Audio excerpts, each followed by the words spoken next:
Okay, so I'm going to walk you through how to make a rabbit cage that is 36 inches wide by 30 inches deep by 16 inches tall.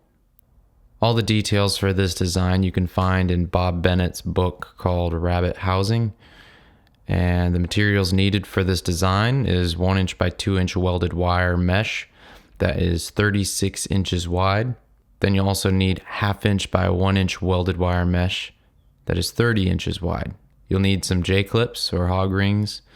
You'll also want to pick up something to keep the door closed once it's installed. Lots of different options to get for that. Also, you'll need a tape measure. You'll need heavy-duty wire cutters.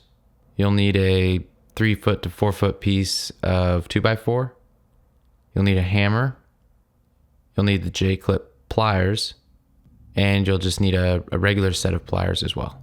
First, you're going to cut the 1x2 wire mesh into a piece that is 62 inches long. That'll make a shape of 36 inches wide by 62 inches long.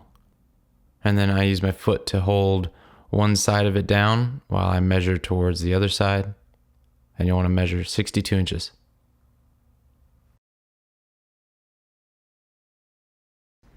Once you've done that, you'll want to flatten the wire. You'll lay the wire on the floor and you'll stand on one end of it. And you basically just walk toward the end. And as you get towards the end, you're kind of lowering the end of the wire so that it's not such a harsh angle of a bend. You're basically just trying to reverse the bend that's happening on the other side. Doesn't have to be perfect, but you'll notice it does a pretty good job. And any little bends or bows, you can just kind of go back and fix. With the wire then on the floor, you'll measure in 16 inches and then lay the 2x4 across the wire. And then I put my knees on the board to keep pressure down and then hammer the wire flat against the board all the way across. Once you've done that, you'll repeat the same process on the other side. You're going to need to make another cut out of the 1x2 wire, so go ahead and take off all the wire loose ends and then roll it back out. And you're going to measure 30 inches out, which will give you a 30 inch by 36 inch piece of wire. And once you've cut it all the way across, you're going to flatten it just like the previous step. Once you've done that, you're going to measure 16 inches from each side and cut all the way across. And measure 16 inches from the other side and repeat the same process. This is going to give you your 2 side pieces. Once you've done that, you're going to lay all your pieces out on the floor and you're going to get your J-clips or your hog rings and your pliers for those. And you're basically going to fasten them together. It doesn't have to be super tight. These pliers that I have are actually pretty much the cheapest pair that you can find. There's many other kinds out there that are much better. Sometimes I actually have to go back and use a regular set of pliers to kind of crimp them down a little bit more.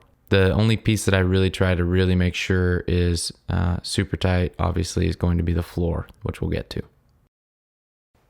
So once you have all sides fastened, you're going to take the 1/2 inch by 1 inch mesh wire and you're going to roll it out. And we're going to cut a piece that is 36 inches wide by 30 inches wide. So depending on your width, it will determine what cut you need to make. But again, that's 36 inches wide by 30 inches. Once you've cut that, you're going to lay it inside your cage. And you're not going to flatten this piece of wire because the upward bend in the wire is going to keep a sort of upward spring. So the floor won't sag from the weight of the rabbits as much. I usually start with my short ends, and then I move to the longer ends after that.